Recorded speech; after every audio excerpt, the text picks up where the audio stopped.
IMF نے world economic report میں گزشتہ مالی سال کے مقابلے مہنگائی اور بے روزگاری میں کمی کی پیشگوئی کر دی ہے۔ مزید جانتے ہیں ڈان نیوز کے نمائندے طاہر شیرانی سے۔ جی طاہر، مزید بتائیے گا اس حوالے سے۔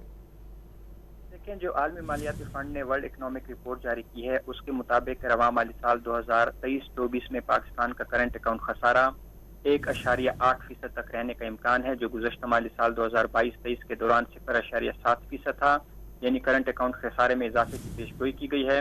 IMF رپورٹ کے مطابق رواں مالی سال پاکستان میں اوسط مہنگائی کی شرح 23.6% تک رہنے کی توقع ہے، جبکہ گزشتہ مالی سال پاکستان میں اوسط مہنگائی کی شرح 29.2% تھی، یعنی جو مہنگائی کی شرح ہے وہ گزشتہ مالی سال کے مقابلے میں رواں مالی سال کے دوران اس میں کمی کی پیشگوئی کی گئی ہے۔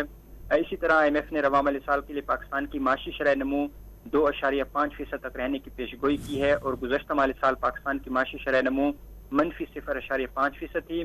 IMF نے رواں مالی سال گزشتہ سال کے مالی سال کے مقابلے میں بے روزگاری میں بھی کمی کی پیشگوئی کی ہے۔ IMF رپورٹ کے مطابق رواں مالی سال پاکستان میں بے روزگاری کی شرح 8.5% تک رہنے کا امکان ہے، جبکہ گزشتہ مالی سال بے روزگاری کی شرح 8%۔ بہت شکریہ طاہر شیرانی اپڈیٹ کرنے